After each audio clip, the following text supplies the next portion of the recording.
Welcome. This is Majesty Sussex Report, and I'm Antonio. Thank you for spending some of your valuable time here with us. When Meghan, the Duchess of Sussex, recently shared an Instagram post featuring a carefully curated mood board, many were intrigued. The board has a collage of handwritten notes, photographs, and artistic elements. It hinted at inspirations, aspirations, and possibly even future projects.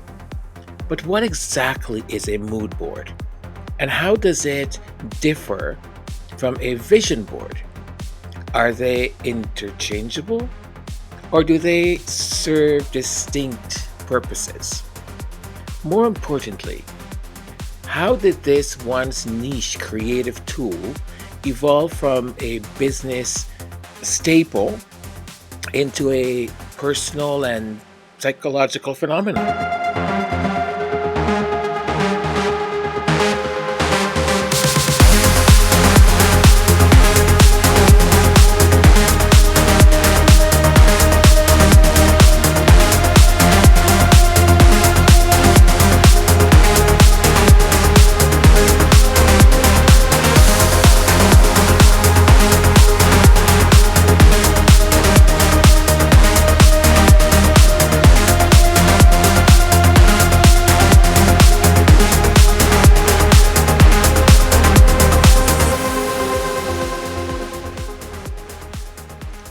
Mood boards have long been a cornerstone of the creative industry. Their origins date back to early advertising and design firms, where they were used to develop cohesive branding strategies, fashion collections, and interior designs. By assembling a mix of images, textures, colors, and topography, professionals could convey a specific aesthetic, emotion, or brand identity before production even began. In the fashion industry, for example, mood boards helped designers refine seasonal collections, ensuring consistency in theme and inspirations. Similarly, filmmakers and set designers use them to establish visual direction for the movie or movies, selecting everything from color palettes to costume inspirations. There was a New York Times article that talks about mood boards, and it basically said that mood boards have excuse me, mood boards have served as a visual shorthand for creative teams, allowing them to communicate intangible ideas effectively. The transition from corporate to personal use of the mood board or vision board. At some point, mood boards transcended corporate environments and entered the personal domain. The shift was gradual, but inevitably paralleling the rise of self improvement culture and manifestation practices. The, the introduction of vision boards, a closely related but distinct concept, played a crucial role in this transformation. Unlike the mood board, which are predominantly aesthetic and thematic, vision boards are goal oriented. They often include inspirational quotes, affirmation, and images that represent personal or professional aspirations. The, the philosophy behind vision boards is rooted in the law of attraction. So the idea that visualizing success and surrounding oneself with positive imagery can lead to real world achievements. While mood boards remain a tool for artistic and creative direction, vision boards become synonymous with personal development. Celebrities like Oprah, right? Oprah and professional athletes have credited vision boards with helping them achieve their dreams. I think for their making this concept becoming more popular. Now, into the the psychology behind mood boards and vision boards. Scientific research suggests that visualization techniques, such as those used in vision boards, can enhance motivation and goal achievement. The the reticular activating system (RAS) in the brain filters information based on what we focus on, making vision boards a practical tool for reinforcing priorities. Similarly, mood boards tap into um, the power of s- s- the power of subconsciousness. Oh, ay, ay, ay, ay. The power of subconscious. I like there are days, folks. There are days when I just like every other word I stumble with. And I think today's one of those days. Okay, so um, what was I saying again? Yes. So um, mood boards tap into the power of subconscious association, allowing users to immerse themselves in a atmosphere of inspiration and creativity. Furthermore, mood boards can act as a mental rehearsal tool, helping individuals and teams shape ideas before committing to action. By engaging with images and textures that evoke emotion, people can clarify their desires. I identify their aesthetic preferences and make more informed decisions.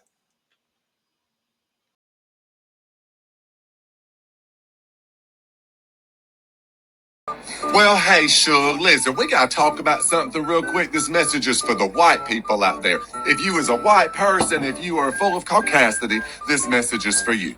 Now, listen, I understand fully that we are living in a time when people have their opinions and the political divide is wide, honey. But if you start getting out there and you start acting the fool and bringing in some of that Marjorie Taylor Greene energy and somehow your behavior gets me uninvited from the cookout, we gonna fight.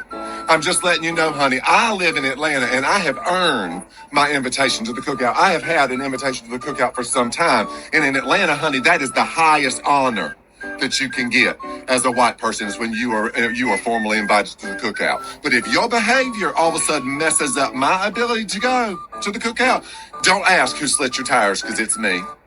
It was me. And don't think that you're going to invite me as an apology to your cookout because, honey, I'm not coming down there with your onion powder seasoning and your raisins and your potato salad. I'm not doing it. I got pride. I'm not doing it, sure. So whatever you do, just make sure you come correct. Okay, honey? That's my little PSA for you. Don't lump all of us in together and get my ass uninvited. Do me a favor, honey. Go with God and call your mama if she still got her invitation to the cookout like a smart woman. All right, bye, sure. My African brothers and sisters, come and see this. One of the reasons that we think clay as a building material is actually the future of the construction industry. The future of the construction industry. Wow. It's wonderful versatility. You can make durable floors with it. You can carve it to form art, make bricks out of it for walls. Sculpt it to create free-flowing forms, polish it to make shiny plasters, pigment it to create color combinations of your desires. What an amazing discovery that has never been discovered before in the existence of humankind. Build ovens, benches, and even whole houses. Clay is such a versatile building material, and all the while you're having fun playing in the mud, creating community, and creating a better future. You know, one thing I always say is that when it's us Africans that do it, it's called primitive. Now, our clay, our architectural designs is the future and is a discovery. Something that we've been doing since the dawn of time. We've suffered in this life. Chicken, so underrated. So, we have our chicken here, and the first thing we're going to do is take our herbs and spices and pop them in the cupboard. Yeah, we won't be needing those. And then we take our chicken and we put it in the oven. So, to recap, to cook your white people chicken, put the chicken in the oven. And there we have it. Isn't it glorious? It is, Sue. So beige. Exactly. Lovely and beige. The beiger the better. Shall we tuck in? Yes, please. Indeed. You know what's really great? I can just really taste the chicken. Exactly. There's no pesky herbs or spices or flavour getting in the way. I hope this doesn't sound strange, but I imagine this is what white people taste like. Oh, trust me, Sue. It is.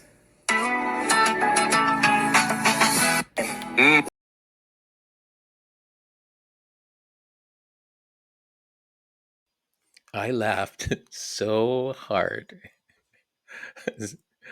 so much the first time I saw each one of those. I can the chicken. I can really taste the chicken.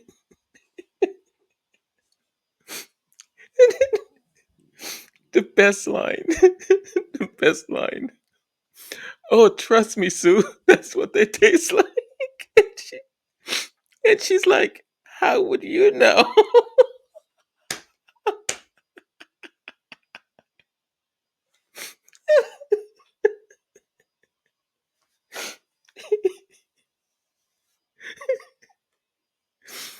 Oh my gosh. Oh, baby Jesus. Her face was just like everything. She's like, excuse me. Oh boy. Oh, and the one with the clay. We have discovered this wonderful material. And she's like, oh yeah, we haven't been using it forever. No, no, no, no, no. Mm-mm. Oh, I love the guy though. The first one, he's hilarious. He's like, listen, sugar, you're not getting me disinvited from the cookout. No, I don't think so. Oh, well, I hope it brought a smile on your face, and I hope you found the humor in it as I did. Okay, so let's get back to mood board and vision board, and basically we're coming to the conclusion of it. But if you're ever wondering or how to build an effective mood or vision board, whether creating a mood board for a creative project or a vision board for personal growth, if you excuse me. Oh my goodness, sorry about that, folks. That really creeped up on me, that sneeze. Sorry, I'll see if I can edit it out. If not, sorry. you you hear me sneeze. Um now where were we? What were we talking about? Oh yes. Oh yes. Building an effective mood or vision board. And whether it's to creating a mood board for a creative project or a vision board for personal growth. One of the key principles, or I shouldn't say one, but the key principles can enhance effectiveness. One, define your purpose, right? Define the purpose of why you're having or you're creating the mood board. Determine whether you are creating a mood board for aesthetic inspiration, or a vision board for goal setting.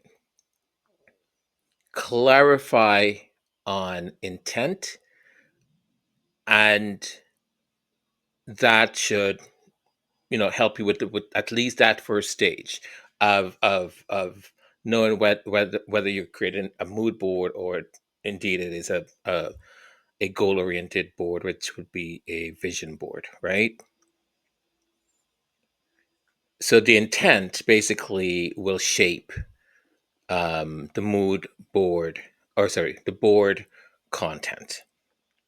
Now, the next one, or the next point, is to curate um, thoughtfully, right? Like, doesn't stick anything on the mood board or the vision board.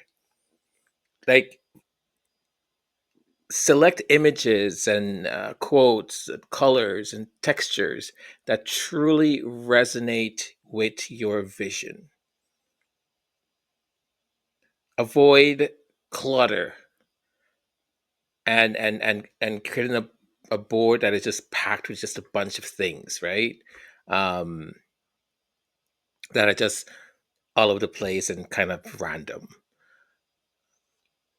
The next one is balance physical and digital. While traditional boards involve cutting and pasting or pinning onto a poster or board, digital alternatives like Pinterest or Canva um, allow for greater flexibility. Next is make it visible for you, right? If you don't want other people to see it, that's fine, but don't go hide, hide it in the attic. and, and 10 years later, you're like, oh, I think I had a mood board. No, no. So make it visible. Place your mood board somewhere where you'll see it regularly to reinforce your goals or aspirations. Update your mood board or vision board periodically. As your aspirations evolve, so should your board. Refreshing it keeps your inspiration aligned with your current mindset. Okay, so those are just some suggestions. Um, Now, today, mood and vision boards are not just limited to artists or designers or personal growth enthusiasts. They they have found applications in therapy, corporate strategy, and even in politics. Therapists use vision boards to help patients articulate emotions and goals, while businesses incorporate mood boards into branding exercises. Even political campaigns and social movements leverage visual storytelling, crafting mood boards to define message, define mes- define messaging and outreach strategies. Ay, ay, ay. Today, I can't speak today. Oh boy.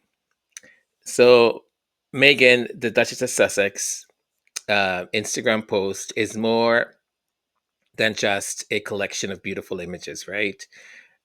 It's a window into the creative and aspirational process, whether she's shaping future projects, curating personal inspirations, or blending the two together. Her mood board exemplifies the power of visual storytelling, and it's really really fantastic, right? Um, all right, so here comes my nosy part of me. Have you had a vision board, a mood board? Is all any of this sort of new to you, or have you had one? Have you practiced having one? I'll I'll tell you this.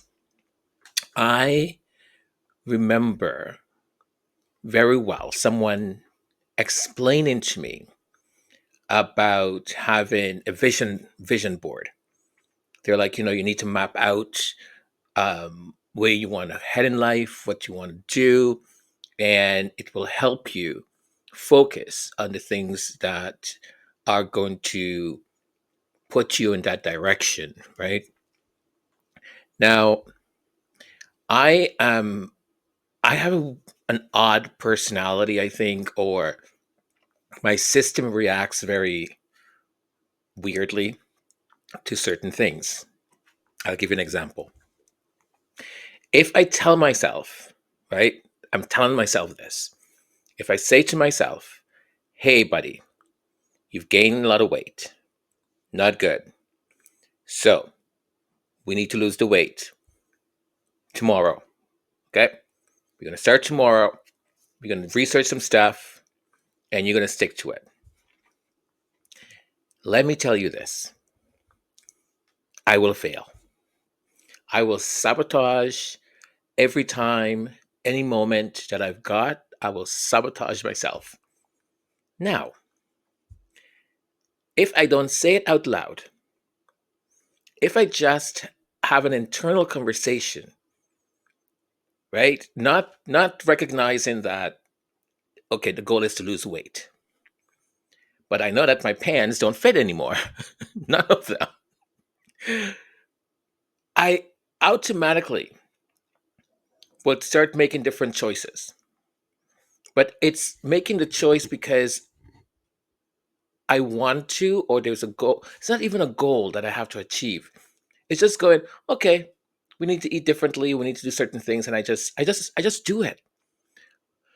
But if I write it down on a list, if I post it somewhere, if I like tell other people and I'm like, yay, let's lose weight and I'll join with you folks and I'll do this and that, I will sabotage myself every step of the way. I know that about me. Same thing when I try to do a mood board. No, it wasn't a mood board. Well, again, was it a vision board I did? Yes, it was a vision board. Yes, it was.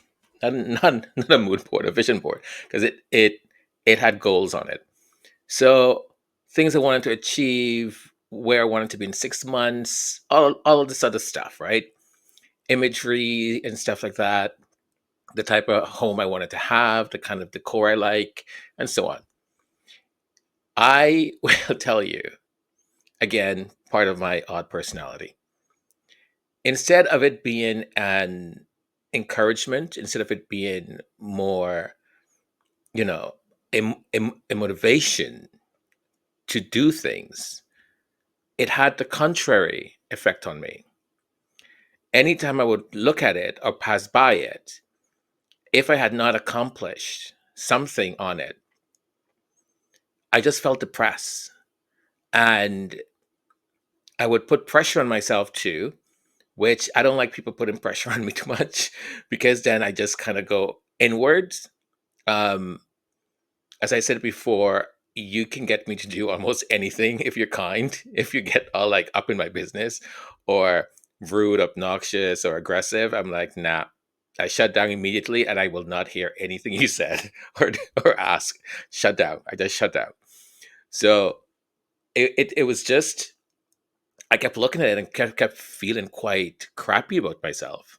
So vision boards don't work for me. Yeah, I'll tell you that right out. They don't work for me. As long as I have it in my head, right? And I have in my head, okay, you need to do this, you need to do that, you need to do this. I will get to it and I will do it. But if I have it written somewhere that I'm feeling pressure to, I will fail. Isn't that kind of weird? I don't know.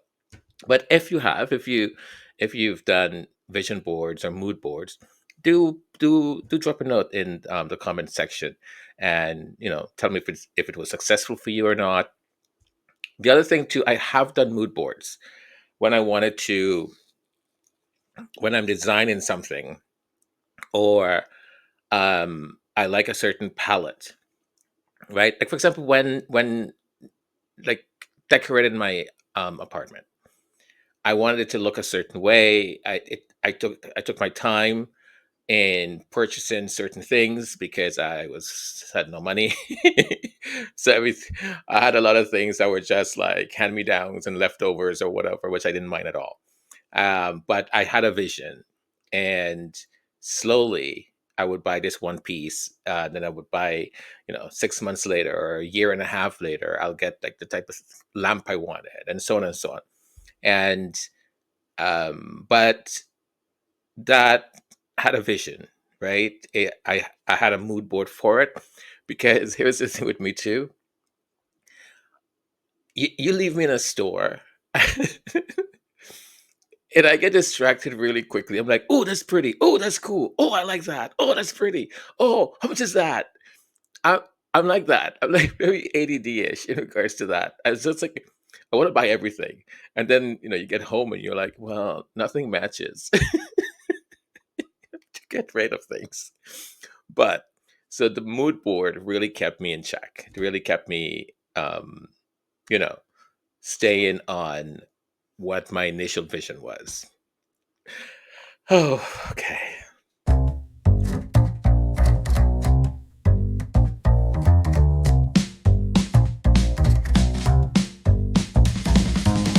Now it's time, let's take a peek. Your voices shine, your words we seek. Join the chat, let's hear you say. Squad's got thoughts, let's dive today.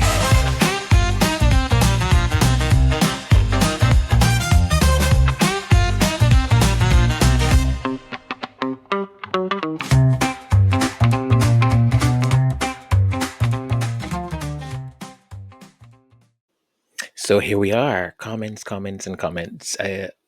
Part of my favorite things to do is to read your comments, and let's. Oh, okay. Actually, before I get into the comments, we are going to be grabbing the comments from the Sunday special presentation. It's just something I one Sunday. Let me give you a little bit of background. One Sunday, I was just craving um, listening to like hymns in church, or like gospel music, or just when you hear that organ and in certain churches or cathedral or stuff like that. I was just kind of craving it, and I just went online and pulled up some stuff and listened to it all day. Um, and then I thought, why not? Because like we've had different iteration of this kind of sort of thing. And I thought, well, what if I can find a way in which you can bring in a little bit of faith? And when I mean faith, I don't mean it to be, I don't know, overly churchy or anything, right? When I mean faith, I mean drawing in on our own faith, right? The faith that people who believe that there is a being greater than us, that believe that there is a God. But to find 30 minutes where we can just come together and maybe listen to a hymn or two, um, grab some scripture that are inspirational, and it doesn't have to be from scripture, it could be from anywhere, but also see if there's a way to relate what is happening during the past week. um, See if we can bring it into this place of inspiration and motivation, right? And just to have 30 minutes of that, I think is sort of very suited for the soul. So for those of you who who just skip it, give it a chance. Like I would say, watch it. And if completely you're like, yeah, it's not for me, it's fine. But what I'm going to say also, no, actually, I should save that for later. I'm going to save that for later. But this is what Sunday special presentations are all about, right? Okay, let's get into the first comment. All right, and our first comment is from Connie Bummer. Connie! And Connie writes, thank you, Antonio. You will never know how this made me feel. I suggest we do it more often. Blessed day. And Connie, I want to do it every day. I'm very happy to hear that the intent in which it is done and given. It's how you've received it. I think it's really important for us to take time to just center ourselves, and also to reaffirm certain things about us, because too often the outside world, and even worse, the internal dialogue that we have with ourselves, is extremely negative sometimes. And it's important for us to take some time to just center again, right? But here is something I just want to let everyone to know, and I'll repeat this likely in another episode. Um, so when, as many of you might remember, I used to do the meditation and that sort of 30 minutes of musical interlude with images. What I didn't know was that by me doing that, it was affecting the channel in a negative way. So the way these channels are set up, or the way YouTube works with its algorithm, is that it forces you to pick a niche, right? So it forces you to sort of say, I'm in this niche or that niche or whatever niche, right? I'm in the So when you do anything outside of that niche, it confuses the algorithm to such state that it doesn't know what to do with the channel. So it just sort of puts you on pause, sort of like on standby. So I didn't realize that that is what was happening to the channel. So every time I did a music with visuals, something I thought, I love doing it, and I think it's very relaxing. What it was doing is basically putting the channel on pause, because it basically was like, well, your niche is this. Why are you doing that? We don't know what to do with you, so we're just going to park you here. And basically, the channel would be parked for like a day or two, uh, uh, until I did more episodes of what the channel is about. And then the channel would be like, oh, okay, so you're back to doing Royal Meghan and Harry commentator kind of thing. Okay, well, we know where to put you now because we understand that. But what it was doing, it was putting the channel on pause for 2, 3 days until the algorithm figured out, oh, he's the channel is back again to its original niche. I didn't know that that was happening, basically. So that is what was basically happening. So it didn't benefit the channel at all. I don't think really about the channel so much as I think about you folks, right? And I kept thinking, well, we are multifaceted people. We don't just obsess over one thing, or we have a life that encompasses many parts of us. So I thought, listen, at the end of the week, I love to find things that are going to be relaxing, that are going to be inspirational, motivational, all that kind of stuff to prepare me for the week ahead. And I thought, well, if I'm thinking this, I'm sure many of you think the same way in regards to that. So why not bring it forward? Not knowing that it was hurting the channel. So what I've done, I've created another channel. And I created that back in July, I think, July or something like that of last year. I wanted to see what the feel would be like for it, what kind of videos I might want to put up, what kind of aesthetic I might want to use, and I want to put a name for it also.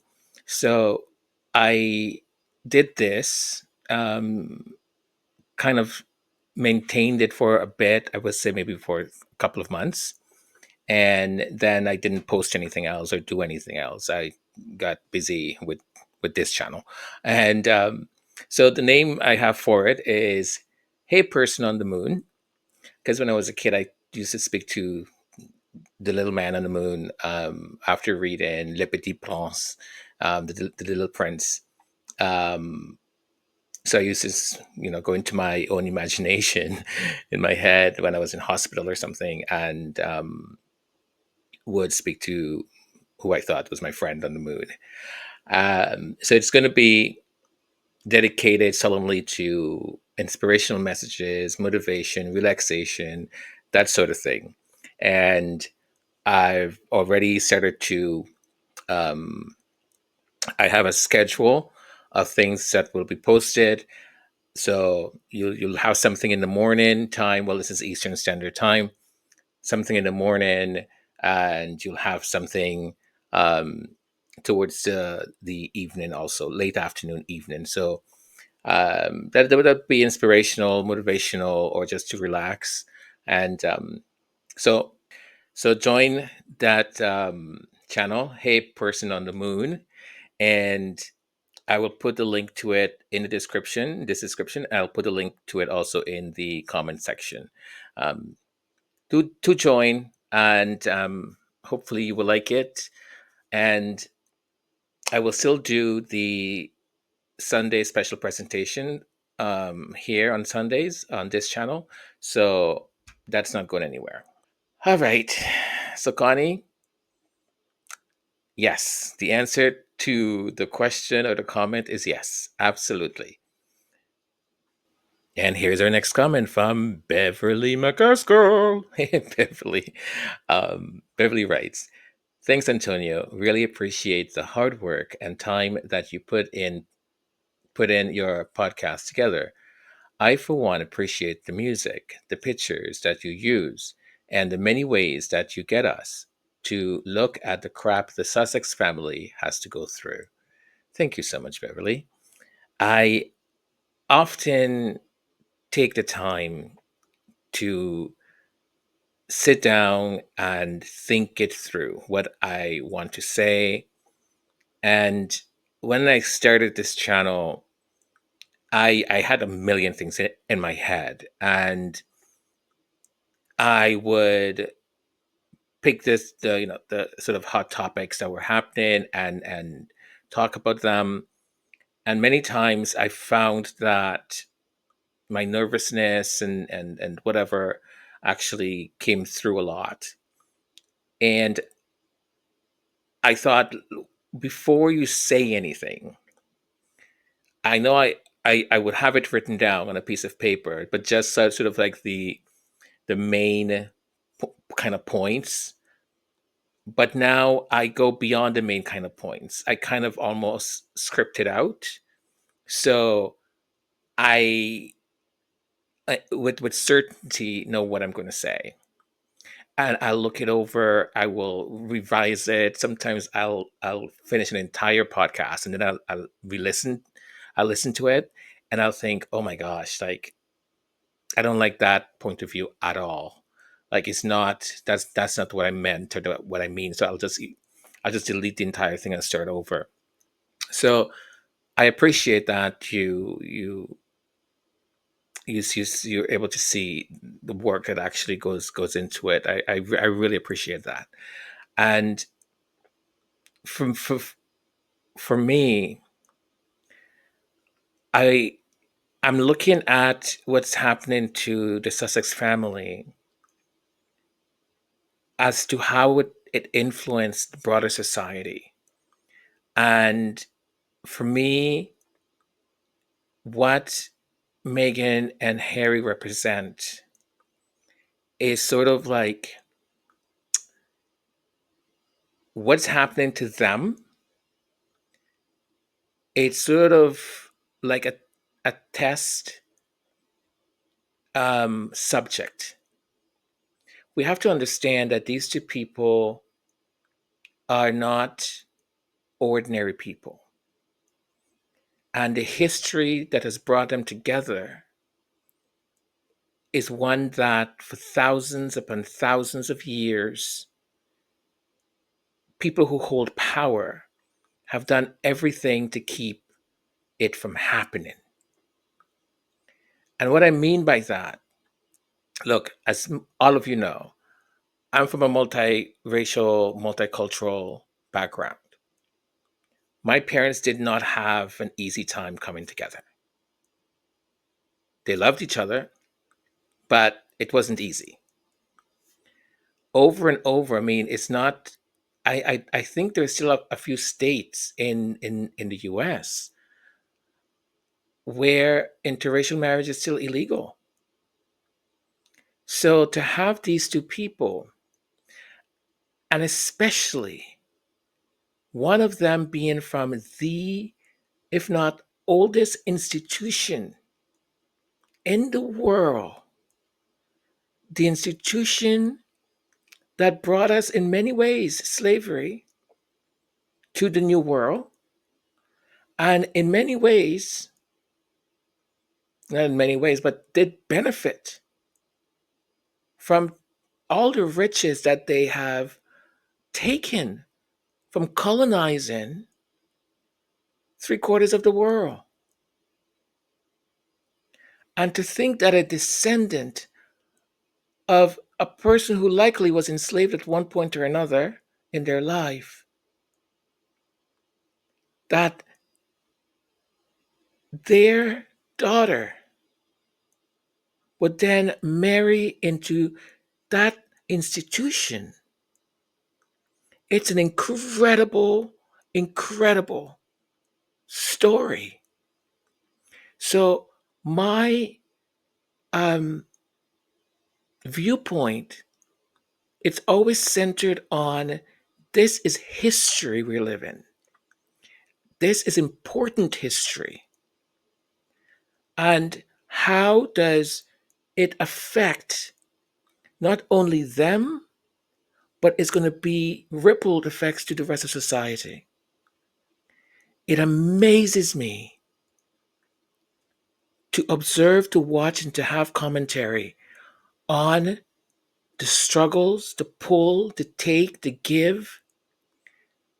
And perhaps one of the things that I continue to be surprised of is how blatant everything is being done. It's not being hidden. It's right there for everyone to see. And those that pretend they don't see it is because they're pretending and they don't want to see it. And for those that see it,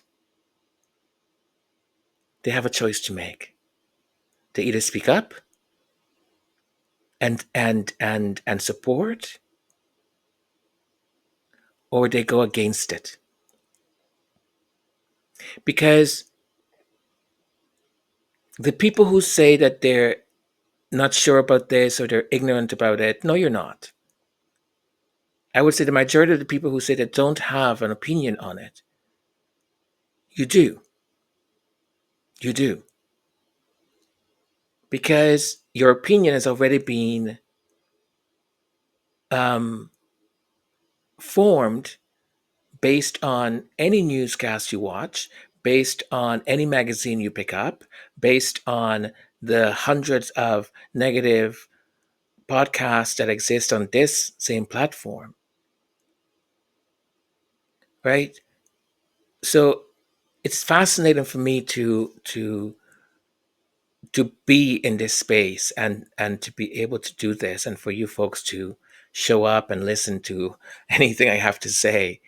And I take great pride. I don't mean to whatever, but anything, but I have to say it. I take great pride in the respect I have for each and every one of you. That I want to do the best I can. The whether it's the imagery or the things I say or how I say it, I respect you, and I want to always do my best. I don't always, or I'll always reach the level that I would like to reach. I'm not there yet, to be quite honest, but I get close enough, and I will continue to do that. And rest assured that every single time I put something out here, it's being done with such care and with the utmost respect for each and every one of you. Thank you, Beverly. All right, and our next comments come from Neo Mokwati.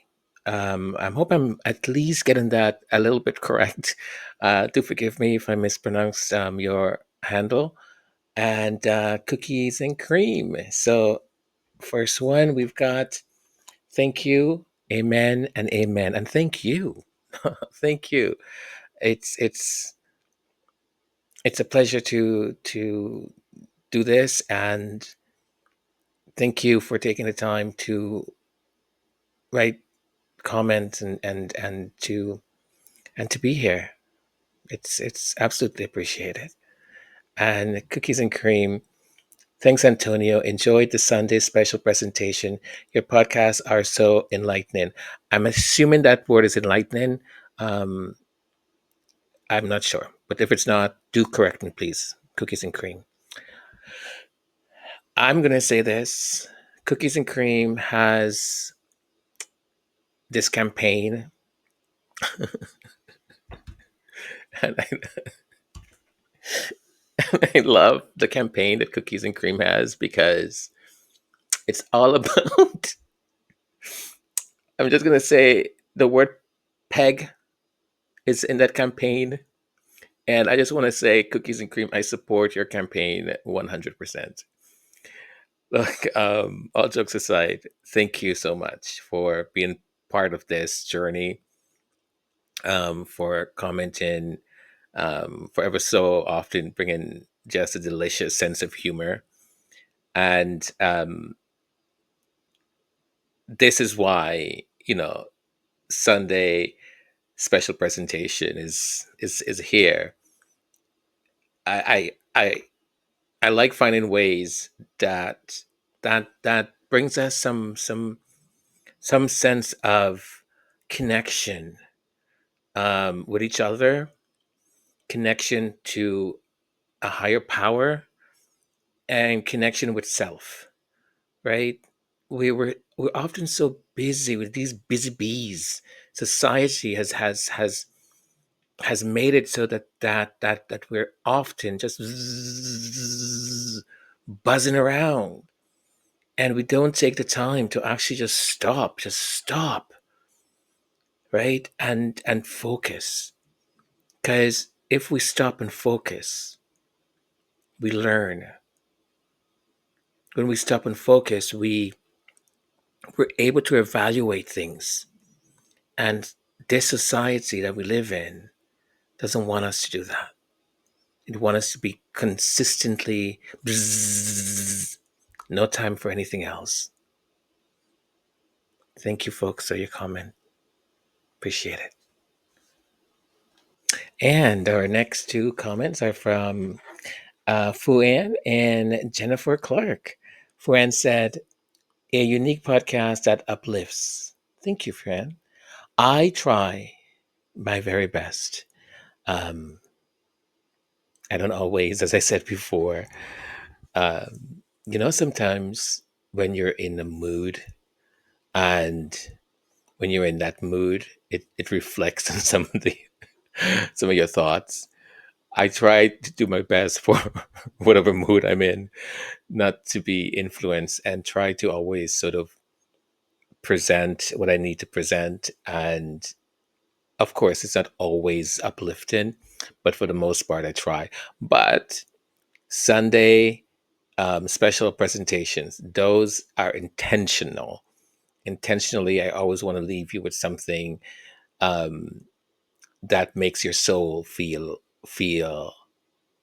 good, and for whatever comes next, for you to have some sense of calm in order to go out into this bzz of a whirl, and say, I can handle this. It's quite okay because I'm at peace, I'm centered, and I'm in control.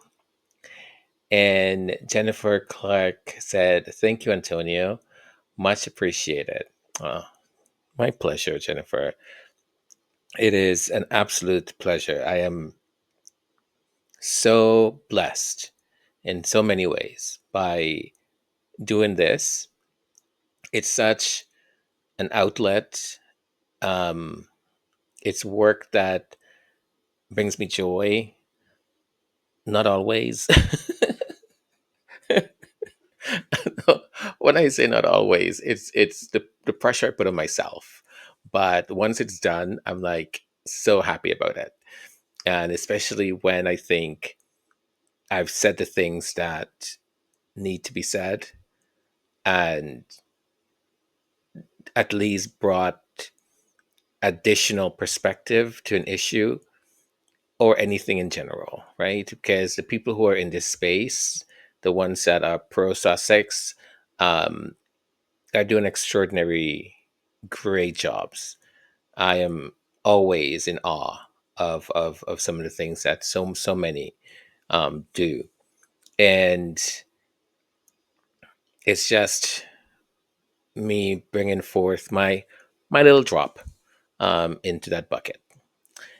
And super sorry, Sunday special presentations are a delight to do because for the people who watch it, I absolutely hope you get out of it what the intention is, and that is to center us, to connect us to ourselves or that our higher being, and that all powerful force that is God, and to help us to um, not be so affected by the noise, right? Thank you, folks.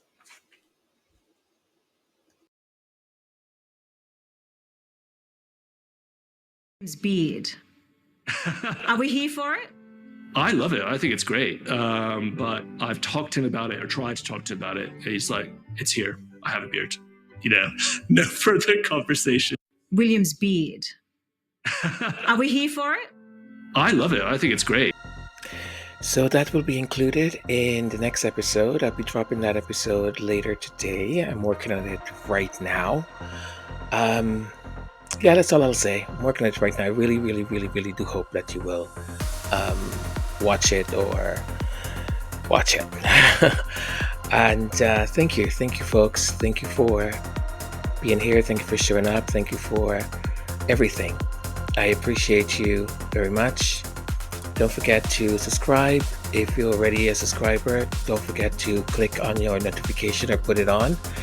I know sometimes you don't get your notification. I'm in the same boat because other people that I subscribe to, I don't get their notifications either. There's nothing that I'm aware of that I can do. It's just the way the platform decides, I don't know, to turn it off or turn it on. I have no idea. But still, please do. Leave a comment and do press on the like button, on the like emoji. It does really, really help the channel when you do those things. And as I said, you know, the more people we can reach who are like-minded and wants to be part of this community, I think the better it is. So thank you once again. Take care of yourselves and be kind. Okay? Bye for now.